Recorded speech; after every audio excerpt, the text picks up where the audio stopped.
ओम शांति। आज 11 नवंबर 2023 बाबा की साकार महावाक्य। प्यारे बाबा बोले, मीठे बच्चे, जितना तुम बाप को याद करेंगे उतना तुम्हारी बुद्धि का ताला खुलेगा। जिन्हें घड़ी घड़ी बाप की याद भूल जाती है वह है अनलकी बच्चे। प्रश्न, खाता जमा करने का आधार क्या है? सबसे बड़ी कमाई किस में है? उत्तर, खाता जमा होता है दान करने से। जितना तुम दूसरों को बाप का परिचय देंगे उतना आमदनी वृद्धि को पाती रह जाएगी। मुरली से तुम्हारी बहुत बड़ी कमाई होती है। यह मुरली सांवरे से गोरा बनाने वाली है।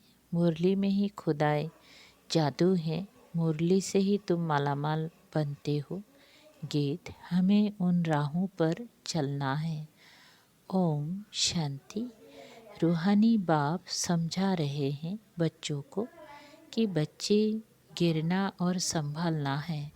घड़ी घड़ी बाप को भूलते हो अर्थात गिरते हो, याद करते हो तो संभालते हो। माया बाप की याद भुलवा देती है, क्योंकि नई बात है ना। ऐसे तो कोई बाप को कभी भूलते नहीं। स्त्री कभी अपने पति को भूलती नहीं। सगाई हुई और बुद्धियोग लटका, भूलने की बात नहीं होती। पति पति है, बाप बाप है। अब ये तो है निराकार बाप, जिसको साजन भी कहते हैं। सजनी कहा जाता है भक्तों को। इस समय सब है भक्त, भगवान एक है। भक्तों को सजनिया, भगवान को साजन, या भक्तों को बालक, भगवान को बाप कहा जाता है। अब पतियों का पति व पिताओं का पिता वो एक है। हर एक आत्मा का बाप परमात्मा तो है ही। वो लौकिक बाप हर एक का अलग अलग है। यह पारलौकिक परम पिता सभी आत्माओं का बाप एक ही गॉडफादर है। उनका नाम है शिव बाबा। सिर्फ गॉडफादर माउंट आबू लिखने से बताओ चिट्ठी पहुँचेगी? नाम तो लिखना पड़े ना। ये तो बेहद का बाप है। उनका नाम है शिव। शिव काशी कहते हैं ना, वहाँ शिव का मंदिर है। जरूर वहाँ भी गए होंगे, दिखाते हैं ना।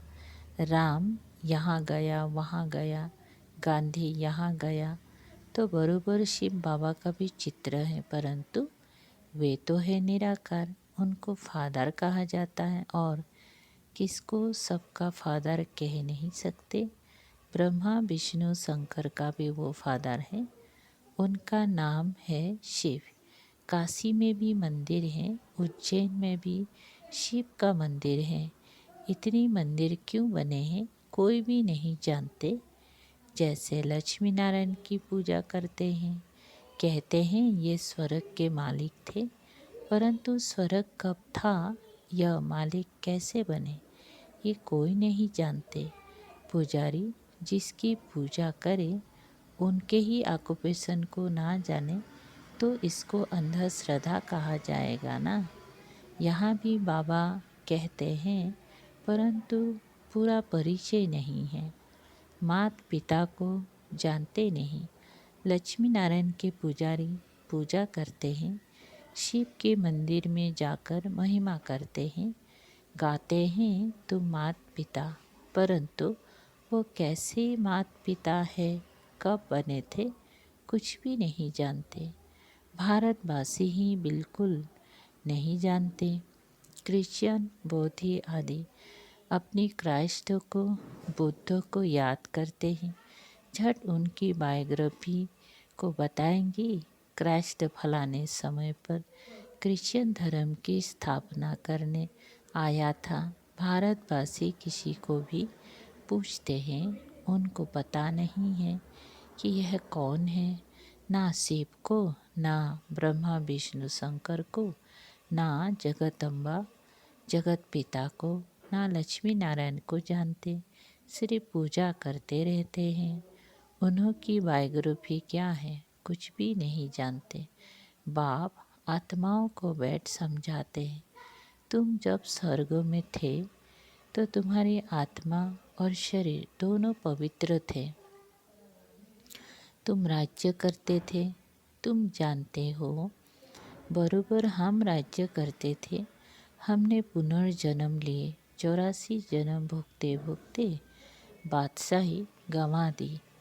गोरे से काले बन गए हैं, सुंदर थे अब श्याम बन गए हैं। आजकल नारायण को भी संवरा दिखाते हैं तो सिद्ध होता है वही श्री कृष्ण श्री नारायण था, परंतु इन बातों को बिल्कुल समझते नहीं।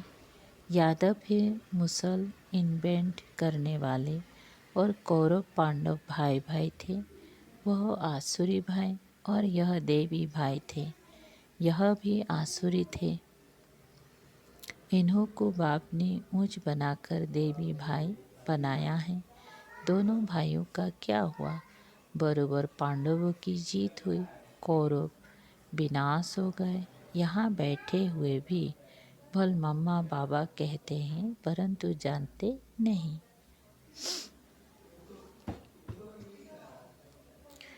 बाप की श्रीमत पर नहीं चलते, जानते नहीं हैं कि बाबा हमको राजयोग सिखला रहे हैं।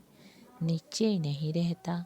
देह अभिमानी होने कारण देह के मित्र संबंधियों आदि को याद करते हैं। यहाँ तो देही बाप को याद करना है। ये नई बात हो गई, मनुष्य कोई समझा ना सके। यहाँ माता पिता के पास बैठे हुए भी उनको जानते नहीं। यह वंडर है ना, जन्म ही यहाँ हुआ फिर भी जानते नहीं, क्योंकि निराकार है। उनको अच्छी रीति समझ नहीं सकते, उनकी मत पर नहीं चलते तो फिर आश्चर्यवत भागंती हो जाते हैं, जिससे स्वर्ग का 21 जन्मों का वर्षा मिलता है। उनको नहीं जानने से भाग जाते हैं। जो बाप को जानते हैं उनको वक्तावर कहा जाता है। दुख से लिबरेट करने वाला तो एक ही बाप है। दुनिया में दुख तो बहुत है ना। यह है ही भ्रष्टाचारी राज्य। ड्रामा अनुसार फिर भी 5000 बरस बाद ऐसे ही भ्रष्टाचारी सृष्टि होगी। फिर बाप आकर सतयुगी श्रेष्ठाचारी स्वराज्य स्थापन करेंगे। तो मनुष्य से देवता बनने आए हो। यह है मनुष्यों की दुनिया।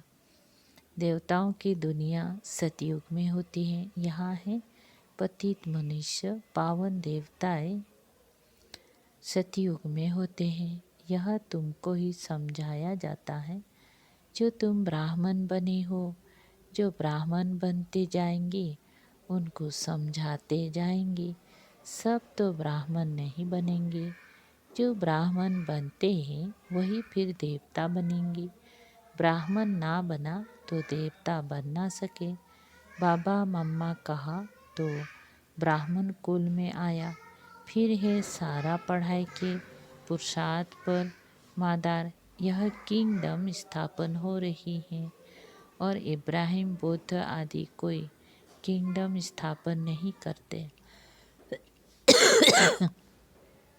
क्राइस्ट अकेला आया, किसी में प्रवेश कर क्रिश्चियन धर्म स्थापन किया। फिर जो क्रिश्चियन धर्म की आत्माएं ऊपर में है वो आती रहती हैं। अभी सब क्रिश्चियंस की आत्मा यहाँ है। अभी अंत में सबको वापिस जाना है। बाप सभी का गाइड बन सबको दुख से लिबरेट करते हैं। बाप ही है सारी ह्यूमैनिटी का लिबरेटर और गाइड। सब आत्माओं को वापस ले जाएंगे। आत्मा पतित होने कारण वापस जा नहीं सकती है। निराकारी दुनिया तो पावन है ना। अभी यह साकारी सृष्टि पतित है। अब इन सब को पावन कौन बनावे, जो निराकारी दुनिया में जा सके। इसीलिए बुलाते हैं जो गॉडफादर, वो गॉडफादर आओ। गॉडफादर आकर बतलाते हैं, मैं एक बार आता हूँ। जब सारी दुनिया भ्रष्टाचारी बन जाती है, कितनी गोलियाँ बारूद आदि बनाते रहते हैं एक दो को मारने के लिए। एक तो बम्स बना रहे हैं, दूसरे फिर नेचुरल कैलेमिटीज, फ्लड्स, अर्थक्वेक आदि होगी, बिजली चमकेगी, बीमार पड़ जाएगी, क्योंकि खाद तो बननी है ना, गंद की ही खाद बनती है ना। तो इस सारी सृष्टि को खाद चाहिए, जो फिर फर्स्ट क्लास उत्पत्ति हो। सतयुग में सिर्फ भारत ही था, अब इतने सब का विनाश होना है। बाबा कहते हैं, मैं आकर देवी राजधानी स्थापन करता हूँ और सब खलास हो जाएंगे। बाकी तुम स्वर्ग में जाएंगे। स्वर्ग को तो सब याद करते हैं ना, परंतु स्वर्ग कहाँ किसको कहा जाता है ना, स्वर्ग कहा किसको जाता है ये कोई को पता नहीं। कोई भी मरेगा, स्वर्गवासी हुआ। अरे कलयुग में जो मरेंगी तो जरूर पुनर्जन्म कलयुग में ही लेंगे ना, इतना भी अकल कोई में नहीं है। डॉक्टर और फिलोसफी आदि नाम रखाते हैं, समझते कुछ नहीं। मनुष्य मंदिर में रहने वाले थे, वो है क्षीर सागर, ये है विषय सागर। ये सब बातें बाप ही समझाते हैं। पढ़ाएंगे तो मनुष्यों को, जानवर को तो नहीं पढ़ाएंगे। बाप समझाते हैं ये ड्रामा बना हुआ है। जैसा साहूकार मनुष्य वैसा फर्नीचर होगा, गरीब के पास ठिक्कर ठवर होगा, साहूकार के पास तो इतने वैभव होंगे। तुम सतयुग में साहूकार बनते हो तो तुम्हारे हीरे जवाहरत के महल होते हैं। वहाँ पर कोई गंदगी आदि नहीं होती, बांस नहीं होती। यहाँ तो बांस होती है, इसीलिए अगरबत्ती आदि जगाई जाती हैं। वहाँ तो फूलों आदि में नेचुरल खुशबू रहती है, अगरबत्ती जलाने की दरकार नहीं पड़ती। उनको हेवन कहा जाता है। बाप हेवन का मालिक बनाने के लिए पढ़ाते हैं। देखो कैसे साधारण है, ऐसे बाप को याद करना भी भूल जाते हैं। निश्चय पूरा नहीं तो भूल जाते हैं, जिससे स्वर्ग का वर्षा मिलता है। ऐसे माता पिता को भूल जाना कैसी बदकिस्मती है। बाप आकर ऊंच से ऊंच बनाते हैं। ऐसे माता पिता की मत पर ना चले तो 100% मोस्ट अनलकी कहेंगे। नंबरवार तो होंगे ना। कहाँ पढ़ाई से विश्व का मालिक बनना, कहाँ नौकर चाकर बनना। तुम समझ सकते हो हम कहाँ तक पढ़ते हैं। वहाँ सिर्फ धर्म पिताएं आते हैं धर्म स्थापन करने। यहाँ माता पिता है, क्योंकि प्रवृत्ति मार्ग है ना। पवित्र प्रवृत्ति मार्ग था, अभी है अपवित्र प्रवृत्ति मार्ग। लक्ष्मी नारायण पवित्र थे तो उन्हों की संतान भी पवित्र थी। तुम जानते हो हम क्या बनेंगे। माता पिता कितना ऊंच बनाते हैं तो फॉलो करना चाहिए ना। भारत को ही मदर फादर कंट्री कहा जाता है। सतयुग में सब पवित्र थे, यहाँ पति थे। कितना अच्छी रीति समझाया जाता है, परंतु बाप को याद नहीं करते तो बुद्धि का ताला बंद हो जाता है। सुनते सुनते पढ़ाई छोड़ देते हैं तो ताला एकदम बंद हो जाता है। स्कूल में भी नंबरवार है। पत्थर बुद्धि और पारस बुद्धि कहा जाता है। पत्थर बुद्धि कुछ भी समझते नहीं, सारे दिन में 5 मिनट भी बाप को याद नहीं करते। 5 मिनट याद करेंगे तो इतना ही ताला खुलेगा, जास्ती याद करेंगे तो अच्छी रीति ताला खुल जाएगा। सारा मदार याद पर है। कोई कोई बच्चे बाबा को पत्र लिखते हैं, प्रिय बाबा व प्रिय दादा। अब श्री प्रिय दादा पोस्ट में चिट्ठी डालो तो मिलेगी, नाम तो चाहिए ना।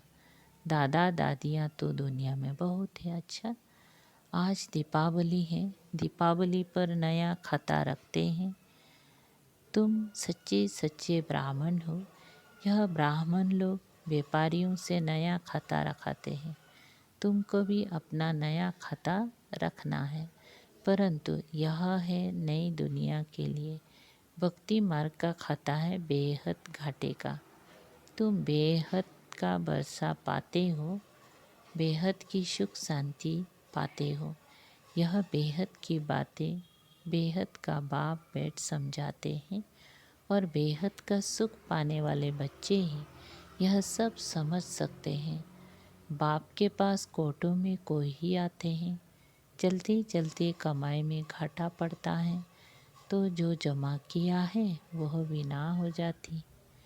तुम्हारा खाता वृद्धि को तब पाता है जब कोई को दान देते हो। दान नहीं देते हो तो आमदनी की वृद्धि नहीं होती है। तुम पुरुषार्थ करते हो, आमदनी की वृद्धि हो। वह तब होगी जब किसी को दान करेंगे, फायदा प्राप्त कराएंगे। कोई को बाप का परिचय दिया गया, जमा हुआ। परिचय नहीं देते हो तो जमा भी नहीं होता। तुम्हारी कमाई बहुत बहुत बड़ी है। मुरली से तुम्हारी सच्ची कमाई होती है। सिर्फ यह मालूम पड़ जाए कि मुरली किसकी है, यह भी तुम बच्चे जानते हो।